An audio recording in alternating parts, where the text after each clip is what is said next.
నమస్కారం, నా పేరు దివ్య. వార్తల్లో ముందుగా ముఖ్యాంశాలు.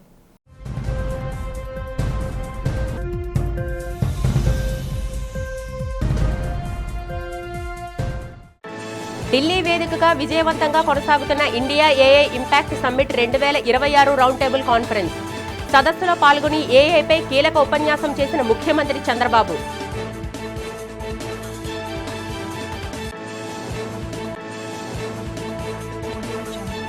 వైసీపీ అధినేత మాజీ ముఖ్యమంత్రి జగన్ను కలిసిన మాజీ మంత్రి అంబటి రాంబాబు.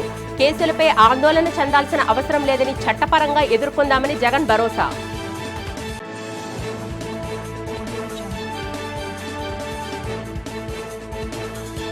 ఏయూ శతాబ్ది ఉత్సవాలకు గూగుల్ సీఈఓ సుందర్ పిచాయ్ను ఆహ్వానించాలని ప్రభుత్వాన్ని కోరిన ఎమ్మెల్యే ఘంటా.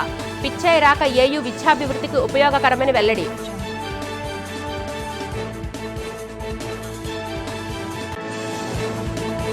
విశాఖ తీరంలో ఘనంగా ముగిసిన ఐఎఫ్ఆర్ సిటీ పెరేడ్ మిలాన్ 2026 అంతర్జాతీయ వేడుకలు.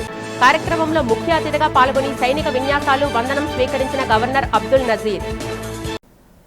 భారత్ మండపంలో వరల్డ్ ఎకనామిక్ ఫోరం ఆధ్వర్యంలో నిర్వహించిన India AI impact summit 2026 round table కాన్ఫరెన్స్లో ఆంధ్రప్రదేశ్ ముఖ్యమంత్రి నారా చంద్రబాబు నాయుడు పాల్గొన్నారు. కృత్రిమ మేధస్సు ద్వారా పోటీతత్వం అనే అంశంపై జరిగిన ఈ కార్యక్రమంలో కేంద్ర మంత్రి Ashwini Vaishnaw, world economic forum CEO Borge బెండ్రేల్తో కలిసి ఆయన ప్రసంగించారు.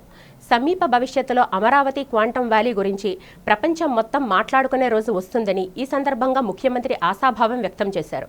గూగుల్ వంటి దిగ్గజ సంస్థల రాకతో విశాఖపట్నం ఏఐ డేటా హబ్గా రూపాంతరం చెందుతుందని, ప్రపంచానికి అవసరమైన క్వాంటమ్ కంప్యూటింగ్ పరికరాలను తయారు చేసేలా రాష్ట్రంలో పటిష్టమైన క్వాంటమ్ ఎకోసిస్టమ్ను రూపొందిస్తామని వివరించారు.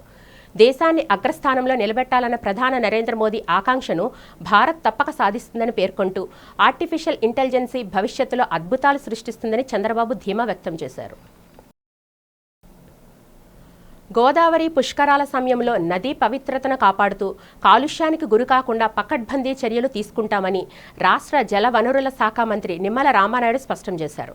శాసనసభలో గోదావరి నదీ కాలుష్యంపై ఓ ఎమ్మెల్యే అడిగిన ప్రశ్నకు మంత్రి లిఖితపూర్వకంగా సమాధానమిచ్చారు. రాబోయే పుష్కరాల నిర్వహణకు సంబంధించిన ప్రభుత్వం ఇప్పటికే ప్రత్యేకంగా మంత్రివర్గ ఉపసంఘాన్ని ఏర్పాటు చేసిందని, భక్తులకు ఎక్కడా ఎటువంటి ఇబ్బందులు కలగకుండా అన్ని ఏర్పాట్లు చేస్తున్నామని వివరించారు. ఇదే క్రమంలో కాలువల్లో పేరుకుపోయిన వ్యర్థాలను తొలగించి నీటి ప్రవాహానికి ఆటంకం లేకుండా చూడాలని జనసేన ఎమ్మెల్యే బొలిశెట్టి శ్రీనివాస్ కోరగా మంత్రి సానుకూలంగా స్పందించారు. కాలువల్లో చెత్తా చెదారం వేసేవారిపై కఠిన చర్యలు తీసుకునేలా, కాలుష్య నివారణకు అవసరమైతే కొత్త చట్టాలు తీసుకువచ్చే దిశగా ప్రభుత్వం ఆలోచన చేస్తుందని మంత్రి నిమ్మల ఈ సందర్భంగా వెల్లడించారు. 27వ సంవత్సరంలో మరి 26/6/2027 నుండి 7/7/2027 అంటే 12 రోజుల పాటు ఈ యొక్క గోదావరిలో జరిగేటువంటి పుష్కరాలు ఒక ఆధ్యాత్మికమైనటువంటి వేడుకలు. ఈ యొక్క పుష్కరాలు అటువంటి ఆధ్యాత్మికమైన వేడుకలు జరిగేటువంటి పుష్కరాల సందర్భంగా నది యొక్క పవిత్రతను కాపాడేటువంటి విధంగా, కాలుష్యాన్ని నియంత్రించేటువంటి విధంగా ఖచ్చితంగా ఈ ప్రభుత్వం అత్యంత నిబద్ధతతో వ్యవహరిస్తుంది. అందులో భాగంగానే గౌరవ ముఖ్యమంత్రి గారు కూడా ఈ పుష్కరాలు దృష్టిలో పెట్టుకునే ఒక కేబినెట్ సబ్ కమిటీని కూడా నియమించడం, అదేవిధంగా దీంతో ఒక రివ్యూ మీటింగ్ కూడా ముఖ్యమంత్రి గారే స్వయంగా తీసుకుని ఈ యొక్క శాఖలు, అంటే ఇందులో అన్ని శాఖలు కూడా మిళితమై ఉన్నాయి. పర్టికులర్గా ఏదైతే ఈ యొక్క revenue, endowment, irrigation, R&B, Panchayati Raj, health, ఇట్లా ఏదైతే ఎలక్ట్రిసిటీ, టూరిజం, పొల్యూషన్ బోర్డు గౌరవ సభ్యుడైనట్టుగా ఇవన్నీ కూడా సమన్వయం చేసుకుని ఖచ్చితంగా ఈ యొక్క పొల్యూషన్ లేనటువంటి విధంగా కొన్ని చర్యలు కూడా, అంటే భక్తుల యొక్క రద్దీని దృష్టిలో పెట్టుకుని ఆ భక్తుల రద్దీ ఆ యొక్క నది యొక్క పవిత్రత మీద, పొల్యూషన్ మీద పడకుండా ఒక ప్రణాళికాబద్ధంగా తీసుకెళ్ళడానికి ఏవైతే స్నానఘట్టాలు ఏదైతే నిర్మాణం చేస్తూ ఉన్నామో ఆ స్నానఘట్టాలు చూస్తే గతంలో పుష్కరాలు జరిగినప్పుడు 234 స్నానఘట్టాలు ఉంటే ఈ సంవత్సరం దాన్ని 359 అంటే 125 స్నానఘట్టాలు ఎక్కువ మన ప్రతిపాదనలు ప్రభుత్వానికి పంపించడం జరిగింది అధ్యక్ష. అంటే తద్వారా ఎక్కువ స్నానఘాట్లుండి ఎక్కువ చోట్ల పబ్లిక్ డిస్ప్లే అవుతే తద్వారా కొంత పొల్యూషన్ తగ్గించడానికి, కొంత నియంత్రించడానికి అవకాశం ఉంటుందనేటువంటిది ఒకటి. రెండోది వ్యర్థాల నిషేధం. ఇప్పుడే గౌరవ సభ్యులు చెప్పినట్లుగా వాస్తవం అధ్యక్ష, ఈవేళ నదుల్లో కానీ కాలువల్లో కానీ జంతు కలేబరాలు కానీ డ్రైన్స్ కానీ ఇవన్నీ కూడా ప్లాస్టిక్ కానీ ఇవన్నీ కూడా కాలువల్లోనే డస్ట్బిన్లుగా వాడుతున్నటువంటి పరిస్థితుల్లో ఈ యొక్క ప్లాస్టిక్ వ్యర్థాలన్నీ కూడా క్లియర్గా మనం దాన్ని నియంత్రించి నిషేధం కూడా విధించడం జరిగింది అధ్యక్ష. అదేవిధంగా ఆ సమయంలో ఆ పూజా సామాగ్రి కానీ అదేవిధంగా పువ్వులు కానీ ఎటువంటి అయితే మనం నదుల్లో వేస్తామో పవిత్రంగా దాన్ని కూడా ఎప్పటికప్పుడు తొలగించేటువంటి విధంగా తీసే విధంగా కూడా చర్యలు తీసుకోవాలని, ముఖ్యంగా శానిటేషన్ అంటే ఏదైతే మరుగుదొడ్లు కానీ మురుగునీరు కానీ ఆ చెత్త సేకరణ ఇవన్నీ కూడా ప్రణాళికబద్ధంగా నదులకి ఇన్వాల్వ్ కాకుండా అవి కూడా ఏర్పాట్లు చేయాలని, ముఖ్యంగా నీటి నాణ్యత పర్యవేక్షణ అంటే ఎప్పటికప్పుడు ఈ వాటర్ క్వాలిటీ మానిటరింగ్ చేసుకుంటూ ఏదైతే ఈ యొక్క నెలలో అంటే ఈ జూన్ నెలలోనే పుష్కరాలు వస్తున్నాయి కాబట్టి సాధారణంగా ఆ సమయంలో కొంత వర్షపాతం రెయిన్ఫాల్ కూడా తక్కువ ఉండి ఫ్లడ్ వాటర్ ఏదైనా తక్కువ ఉన్నప్పటికీ కూడా సీలేరు నుంచి పోలవరం నుంచి కూడా కొంత వాటర్ని ముందుగానే సమ్మర్లో రిజర్వ్ చేసుకుని ఈ వాటర్ను కూడా ఎక్కువ మనం ఫ్లో చేస్తే సాధ్యమైనంత వరకు కొంత పొల్యూషన్ కూడా కొంత తగ్గించేటువంటి అవకాశం ఉంటుంది అధ్యక్ష. తప్పనిసరిగా గౌరవ సభ్యులు ఇచ్చినటువంటి సూచనలు కూడా పరిగణలో తీసుకుని మరి యొక్క పుష్కరాలని పవిత్రంగాను పరిశుభ్రంగాను పనిచేయడానికి ప్రయత్నిస్తామని చెప్పి మీ ద్వారా అందరికీ తెలియజేస్తున్నాను. వైఎస్ఆర్సీపీ అధినేత వైఎస్ జగన్మోహన్ రెడ్డిని మాజీ మంత్రి అంబటి రాంబాబు కలిశారు.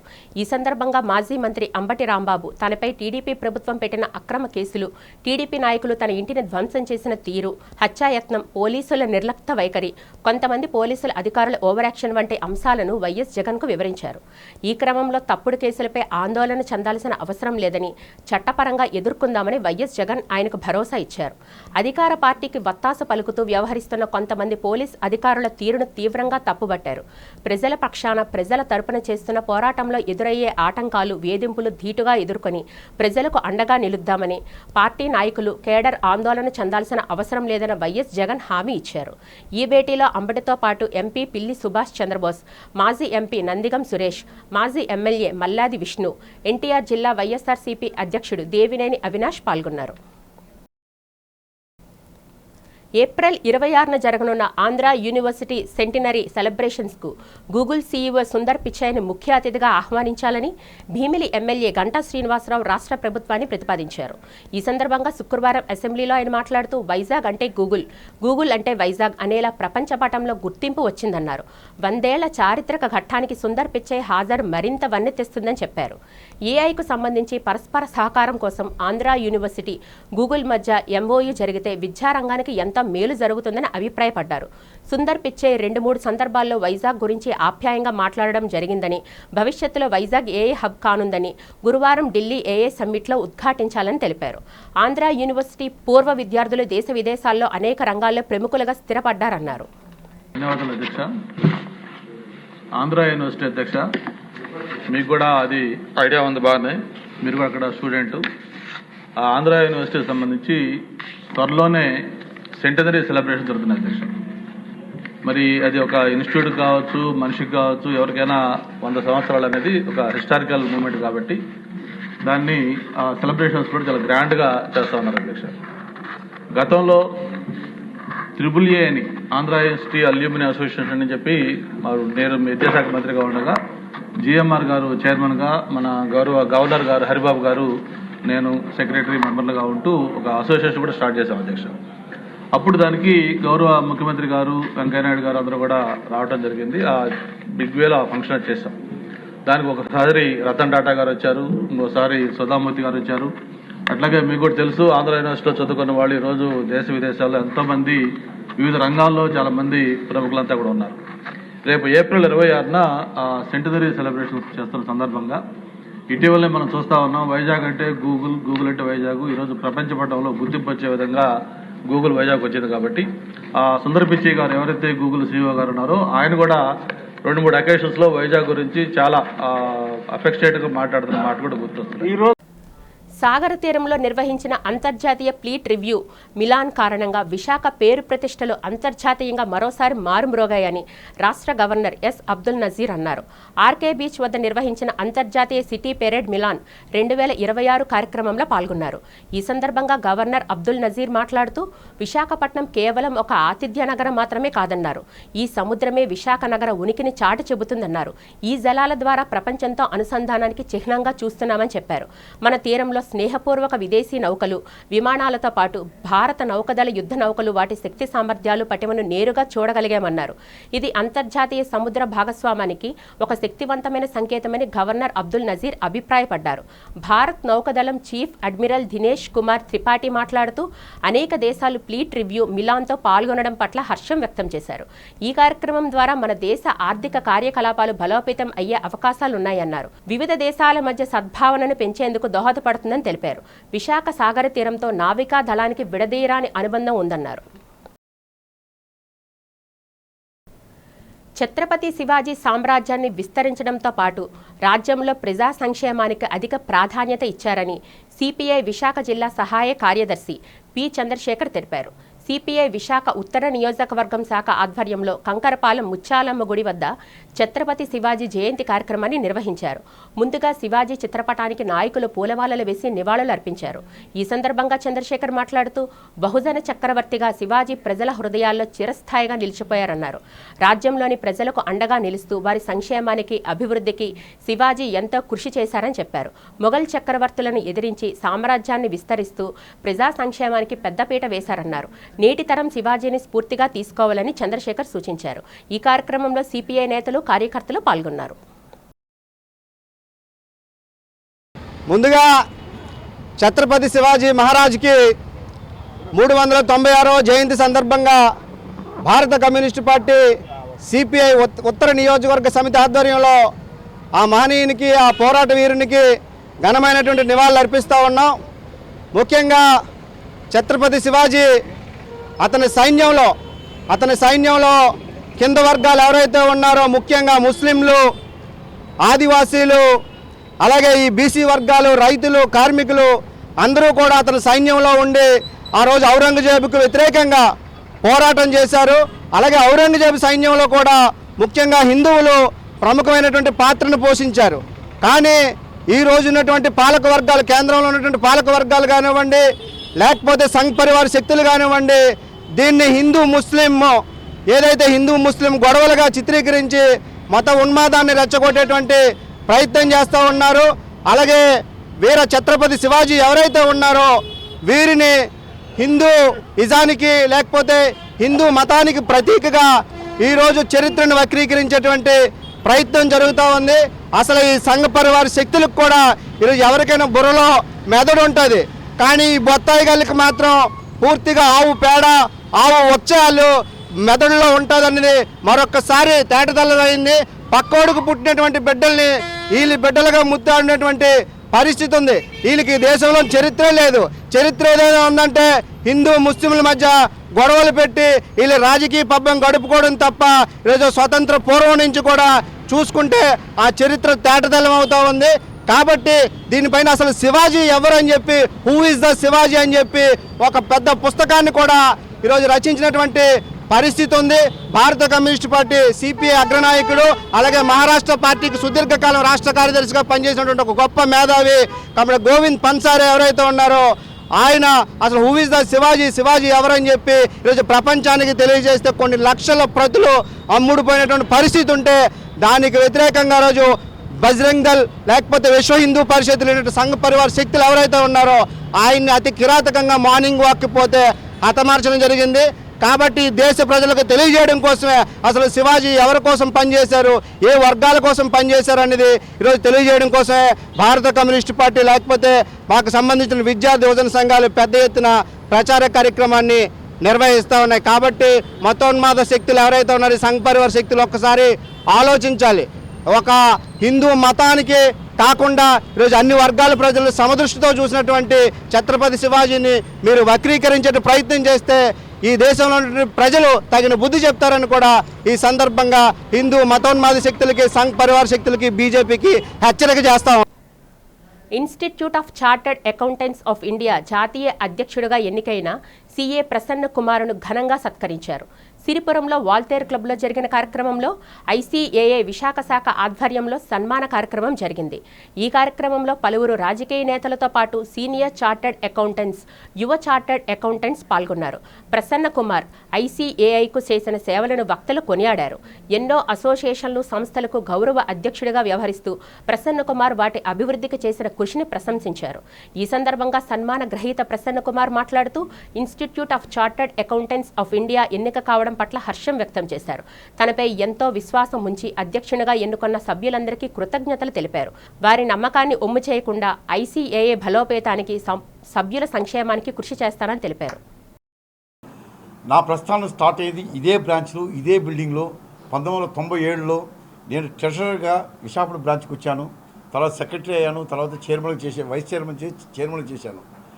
విశాఖపట్నం బ్రాంచ్లో ఎంతో ప్రోత్సహించి విశాఖపట్నంలో ఉన్న చార్టర్డ్ అకౌంటెంట్స్, పర్టికులర్గా మన ఉత్తరాంధ్రలో చార్టర్డ్ అకౌంటెంట్స్ ఎంకరేజ్ చేసి నన్ను సౌత్ ఇండియా కూడా వెళ్ళమని చెప్పారు మొట్టమొదటిసారి.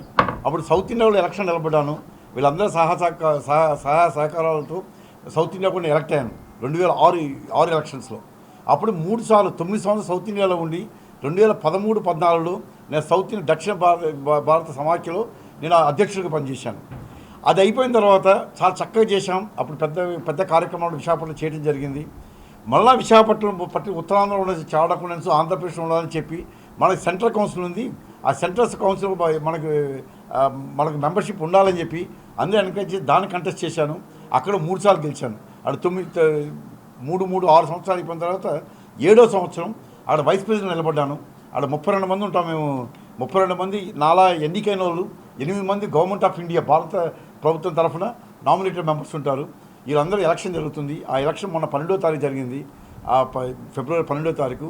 ఆ రోజు నన్ను అధ్యక్షుడిగా the institute of chartered of ఇండియాకి ఎన్నిక కాబడ్డాను.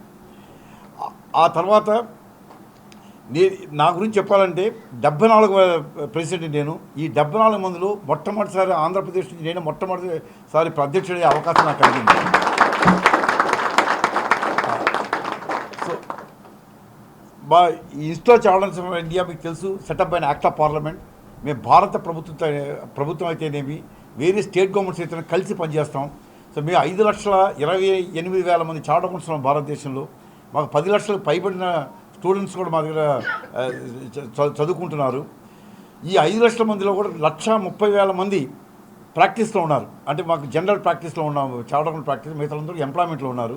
మీ అందరికీ తెలుసు భారతదేశంలో ఏదైనా నేను మిగతా ప్రొఫెషన్ చెప్పట్లేదు, చార్టర్డ్ అకౌంటెంట్ ప్రొఫెషన్లో అన్ఎంప్లాయ్మెంట్ అనేది మాకు ఎవరికి తెలియని కూడా తెలియదు ఇంతవరకు. ప్రతి ఒక్కరు పాస్ అయిన వెంటనే ఉద్యోగం అయితేనేమి వాళ్ళు ప్రాక్టీస్ పెట్టుకునే అవకాశాలు చాలా పుష్కలంగా ఉన్నాయి. ఈ సందర్భంగా భారతదేశంలో మన భారత ప్రభుత్వానికి వికసిత్ భారత్ 2047 కల్లా కూడా భారతదేశం ఆర్థిక వ్యవస్థ పైకి ఎదిగి మన ప్రపంచంలోనే మొట్టమొదటి స్థానానికి వెళ్ళడానికి భారత ప్రభుత్వం ప్రయత్నిస్తుంది. దాంట్లో చార్టర్డ్ అకౌంటెంట్ పాత్ర ఎంతైనా ఉంది. మేము భారతదేశం ఈరోజు 3rd లార్జెస్ట్ ఎకానమీకి రావడానికి చార్టర్డ్ అకౌంటెంట్స్ ఎంతో కష్టపడి 1949 నుంచి ఇప్పటి వరకు కూడా భారత ఆర్థిక వ్యవస్థ పటిష్టపరచడానికి ఎంతో కృషి చేశాం. భారత్ నౌకాదళ నౌకలు, యుద్ధ విమానాలు, హెలికాప్టర్లు, యుద్ధ ట్యాంకర్లు, జెమినీ రబ్బర్ బోట్లతో మన కమాండోలు జరిపిన సాహస ప్రదర్శనలు సందర్శకులను విశేషంగా ఆకట్టుకున్నాయి. అంతర్జాతీయ సిటీ పెరేడ్ మిలాన్ 2026లో భాగంగా సాగర తీరంలో నిర్వహించిన ఈ విన్యాసాలు ప్రేక్షకులను కనురెప్పలు వేయకుండా చూసేలా చేశాయి. యుద్ధ విమానాలు, హెలికాప్టర్లు తమ శక్తి సామర్థ్యాలు ఏమిటో బాహ్య ప్రపంచానికి చాటి చెప్పాయి. అదేవిధంగా ప్రమాదవశాత్తు సముద్ర జలాల్లో చిక్కుకుపోయిన వారిని ఏ విధంగా రక్షిస్తారో మన నావికాదళ సిబ్బంది ప్రత్యక్షంగా చేసి చూపించారు. సముద్ర జనాల్లో జెమినీ రబ్బర్ బోట్లపై హెలికాప్టర్ నుంచి దిగి శత్రువుల్ని ఏ విధంగా తుదముట్టిస్తారో మన కమాండోలు ప్రజలకు తెలియజెప్పారు. ఇది పెద్ద ట్యాంకర్లో తమ శక్తి సామర్థ్యాలు ఏమిటో ప్రజలకు తెలియజేశాయి. ఇలా మన నావికాదళ సాహస విన్యాసాలను ప్రజలు తిలకించి మన నావికాదళ శక్తి సామర్థ్యాలను ప్రశంసించారు. ప్రధానమంత్రి నరేంద్ర మోదీ ప్రతి నెల చివరి ఆదివారం నిర్వహించే మన్ కీ బాత్ కార్యక్రమంపై విద్యార్థులకు అవగాహన కల్పించేందుకు ప్రత్యేక క్విజ్ పోటీలు నిర్వహించనున్నట్లు బీజేపీ ఎస్పీ మోర్చా జిల్లా అధ్యక్షులు ఎం ప్రకాష్ వెల్లడించారు. బీజేపీ ప్రధాన కార్యాలయంలో ఆయన మీడియాతో మాట్లాడారు. ఈ నెల 22వ తేదీన మన్ కీ బాత్ కార్యక్రమం జరగనుందని, ఈ నేపథ్యంలో ఫిబ్రవరి 22 నుంచి సెప్టెంబర్ 27 వరకు వరుసగా 8 నెలల పాటు ఈ అవగాహన కార్యక్రమాలు, క్విజ్ పోటీలు కొనసాగుతాయని ఆయన పేర్కొన్నారు. ఈ పోటీల్లో ప్రతిభ కనబరిచిన విద్యార్థులకు సర్టిఫికెట్లు అందజేయడమే కాకుండా దేశంలోని ప్రఖ్యాతిగాంచిన విశ్వవిద్యాలయాన్ని సందర్శించే అవకాశం కల్పిస్తామన్నారు. వీటితో పాటు విజేతలను పార్లమెంట్ భవనం, డాక్టర్ బిఆర్ అంబేద్కర్ దీక్షా భూమి, సంత్ రవిదాస్ జన్మస్థలాల పర్యటనకు తీసుకువెళ్తామని ఆయన వివరించారు. ఈ కార్యక్రమంలో విశాఖ జిల్లా ఇన్ఛార్జ్ అధ్యక్షులు ఏ శంకర్రావు, ఎస్సీ మోర్చా రాష్ట్ర ప్రధాన కార్యదర్శి జి రాకేష్ చంద్ర, జిల్లా మీడియా కన్వీనర్ టి కోటేశ్వరరావు పాల్గొన్నారు.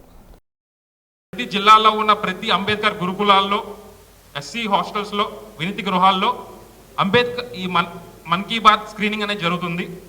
ఆ స్క్రీనింగ్ అయిపోయిన వెంటనే ఒక క్విజ్ ప్రోగ్రామ్ అనేది కండక్ట్ చేయబడుతుంది.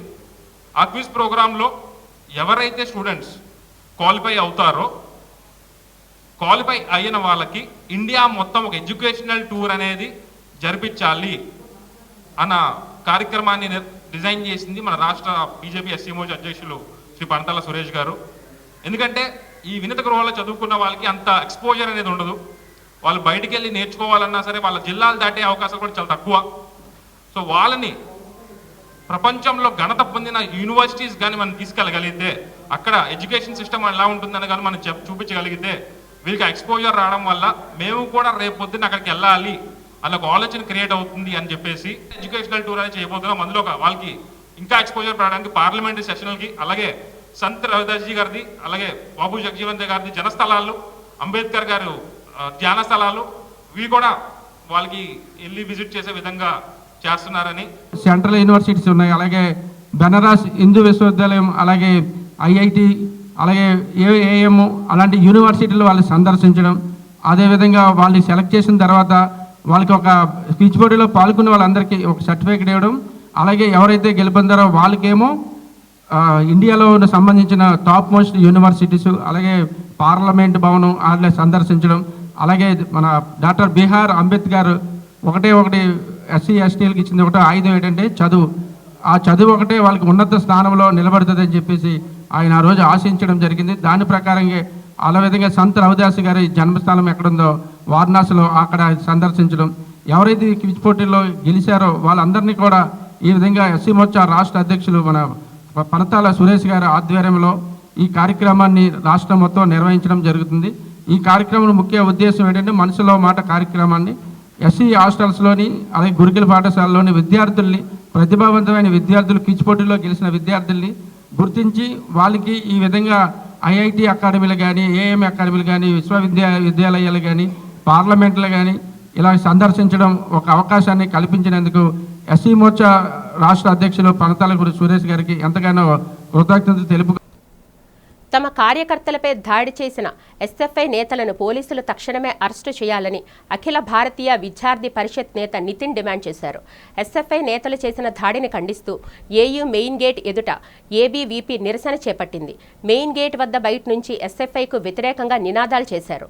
ఈ సందర్భంగా ఏబీవీపీ నేత నితిన్ మాట్లాడుతూ తమ కార్యకర్తలపై దాడి చేసిన వారిపై పోలీసులు చర్యలు తీసుకోకపోవడాన్ని ఖండించారు. దాడి చేసిన ఎస్ఎఫ్ఐ నేతలను అరెస్టు చేయాలన్నారు. ఎస్ఎఫ్ఐ నాయకులు వ్యవహరించిన తీరును దుయ్యబట్టారు. ఇలాంటి సంఘటనలను పునరావృతం కాకుండా ఎస్ఎఫ్ఐ నాయకులపై కఠిన చర్యలు తీసుకోవాలని పోలీసులను డిమాండ్ చేశారు. ఈ కార్యక్రమంలో అఖిల భారతీయ విద్యార్థి పరిషత్ నాయకులు, విద్యార్థులు పాల్గొన్నారు.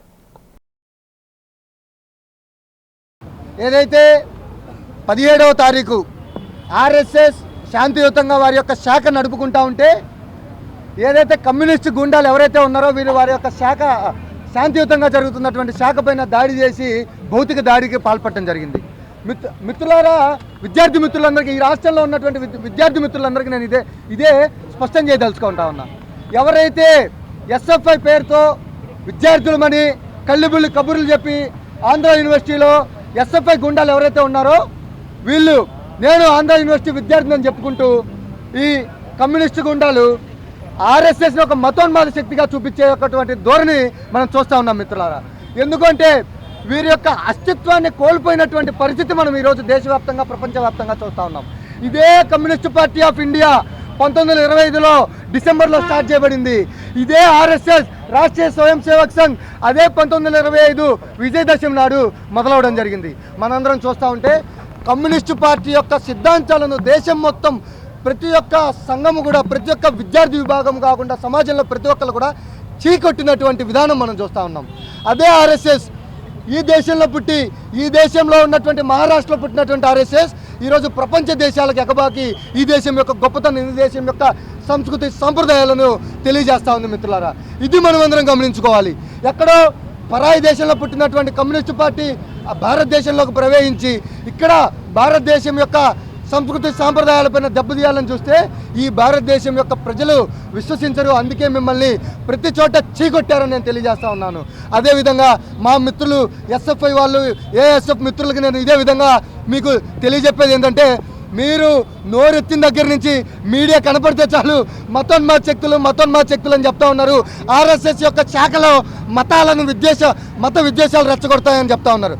మిత్రులారా, ఇదే నేను చెప్తా ఉన్నా, ఇదే మా సోదరి మనులు కూడా చెప్తా ఉన్నారు. నిన్న ఎస్ఎఫ్ఐ ఏఎస్ఎఫ్ పేరుతో వచ్చినటువంటి సోదరి మనులు, మా సోదరి మనులకు సోదరులకు నేను హృదయపూర్వకంగా ఆహ్వానిస్తా ఉన్నా. మా యొక్క ఆర్ఎస్ఎస్ శాఖకు 4 రోజులు మీరు వచ్చి ఏం జరుగుతుందో చూడండి. అప్పుడు మీకు ఏంటో క్లారిటీ వస్తుంది. మీకు అజ్మల్ కసబ్ని అక్కడ ఉరిదీస్తారంటే జేఎన్యూలో లెఫ్టిస్ట్ ఆర్గనైజేషన్స్ అందరూ ధర్నా చేస్తారు.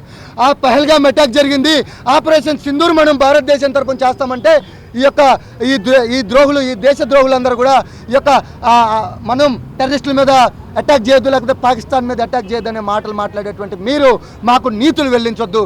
కేవలం మీ యొక్క ఐడియాలజీని ప్రజలు చీకొట్టిన తర్వాత మీరు ప్రజల్లో కనపడాలంటే మనం ఏదో ఒక అనవసరమైన ఇష్యూ తీసుకురావాలి అని మాత్రమే తీసుకొచ్చారు. అంతర్జాతీయ సిటీ పెరేడ్ సందర్భంగా సాగర తీరంలో ప్రదర్శించిన సాంస్కృతిక కార్యక్రమాలు ఆహుతులను విశేషంగా అలరించాయి. ఈ సాంస్కృతిక కార్యక్రమాలను ఆద్యంతం తిలకించి పరవశించిపోయారు. వివిధ దేశాల నుంచి వచ్చిన నావికాదళం ఉన్నత అధికారులు, అనేక దేశాల ప్రతినిధులు, దేశంలోనే ప్రముఖ స్థానాల్లో ఉన్న నేవల్ అధికారులు ఈ సాంస్కృతిక కార్యక్రమాలను తిలకించి తమ ఆనందాన్ని వ్యక్తం చేశారు. ప్రదర్శనలను తిలకిస్తూ తమ కరతాళ ధ్వనులతో తమ హర్షాన్ని ప్రేక్షకులకు వ్యక్తం చేశారు. ఎన్నో సాంప్రదాయ కళారూపాలను ఈ వేదికపై కళాకారులు ప్రదర్శించి అందరి మనసులు దోచుకున్నారు. కోలాటం, కూచిపూడి నృత్యం, తప్పిటగుళ్ళు, గరగ, దింసా నృత్యాలు, పులివేషాలు ఎలా ఎన్నో సాంస్కృతిక ప్రదర్శనలు ప్రదర్శించారు. ఎన్సీసీ క్యాడెట్ల నృత్యాలు, వారి ప్రదర్శించిన సాహస విన్యాసాలు, మన దేశాల నావికాదళ సిబ్బంది చేసిన కవాతు, తూర్పు నావికాదళం బ్యాండ్ వాయించిన వీణుల విందైన సంగీతం ఆహుతులను ఆకట్టుకుంది. భారత్ నౌకాదళం విశాఖపట్నంలో నిర్వహిస్తున్న అంతర్జాతీయ ఫ్లీట్ రివ్యూలో భాగంగా సంకల్ప కళాగ్రామంలో సహజ రంగుల అద్దకంపై ప్రత్యేక కార్యశాల నిర్వహించారు. Navy welfare and wellness association eastern region ఆధ్వర్యంలో జరిగిన ఈ కార్యక్రమంలో సుమారు 50 దేశాలకు చెందిన 100 మంది ప్రతినిధులు ఉత్సాహంగా పాల్గొన్నారు. ఈ సందర్భంగా వారు సంకల్ప కళాగ్రామంలో వివిధ చేతి వృత్తులను ఆసక్తిగా పరిశీలించారు. ముఖ్యంగా సహజ రంగులతో తయారయ్యే చేనేత వస్త్రాలు, ఏటికొప్పాక లక్క బొమ్మలు, ఎద్దుగానగ నూనె తయారీ విధానాలను అడిగి తెలుసుకున్నారు. అంతేకాకుండా పురాతన పద్ధతిలో పప్పు ధాన్యాలను విసరడం, దంచడం వంటి పనులను ప్రతినిధులు స్వయంగా చేసి ఆనందించారు. సంకల్ప కళాగ్రామం తరపున జమీలియా ఆకుల ఈ కార్యక్రమాలను సమన్వయపరచగా దాట్ల వర్మ, జర్నలిస్టు నాయకుడు డాక్టర్ ఎంఎస్ఆర్ వర్మ, పర్యావరణ ఉద్యమకారుడు రత్నం తదితరులు పాల్గొన్నారు. విశాఖ తీరం అంతర్జాతీయ వేడుకకు వేదికైంది. కన్నుల పండుగగా సాగిన ఇంటర్నేషనల్ సిటీ పెరేడ్ నగరవాసులను సరికొత్త అనుభూతిలో ముంచెత్తింది. సముద్రపు అలల సాక్షిగా జరిగిన ఈ ప్రదర్శనలో డ్రోన్ షో, లేజర్ వెలుగులు మరియు బాణాసంచా విన్యాసాలు ప్రత్యేక ఆకర్షణగా నిలిచాయి. కార్యక్రమంలో భాగంగా నిర్వహించిన డ్రోన్ షో తిలకించిన వారిని అబ్బురపరిచింది. వందలాది డ్రోన్లు ఆకాశంలో రకరకాల ఆకృతులను ప్రదర్శించు విన్యాసాలు చేయడం చూసి ప్రేక్షకులు మంత్రముగ్ధులయ్యారు. దీనికి తోడు రంగురంగుల లేజర్ కిరణాలు సముద్ర తీరాన్ని ఇంద్రధనుస్సులా మార్చేశాయి. ఈ ఆధునిక సాంకేతిక ప్రదర్శన పరేడ్ స్థాయిని మరింత పెంచింది. వేడుకల ముగింపులో ప్రదర్శించిన బాణాసంచా విన్యాసాలు హైలైట్గా నిలిచాయి. ఆకాశంలో రంగురంగుల పువ్వులు పూసినట్లుగా సాగిన ఈ టపాసుల ప్రదర్శన నగర ఆకాశాన్ని కాంతిమయం చేసింది. తీరం వెంబడి కిక్కిరిసిన జనం ఈ అద్భుత దృశ్యాలను తమ కెమెరాల్లో బంధిస్తూ కేరింతలు కొట్టారు. మొత్తానికి విశాఖ వేదికగా జరిగిన ఈ అంతర్జాతీయ ప్రదర్శన నగర చరిత్రలో ఒక మరుపురాని ఘట్టంగా నిలిచిపోయింది.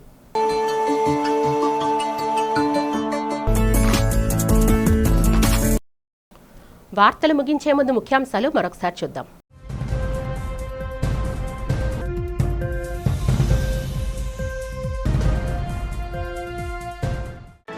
ఢిల్లీ వేదికగా విజయవంతంగా కొనసాగుతున్న India AI impact summit 2026 round table conference. సదస్సులో పాల్గొని ఏఐపై కీలక ఉపన్యాసం చేసిన ముఖ్యమంత్రి చంద్రబాబు.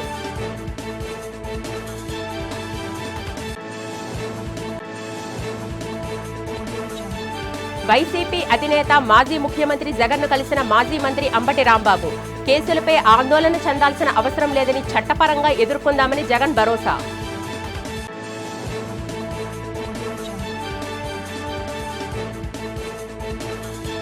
ఏయూ శతాబ్ది ఉత్సవాలకు గూగుల్ సీఈఓ సుందర్ పిచాయ్ను ఆహ్వానించాలని ప్రభుత్వాన్ని కోరిన ఎమ్మెల్యే ఘంటా. పిచాయ్ రాక ఏయూ విద్యాభివృద్ధికి ఉపయోగకరమని వెల్లడి.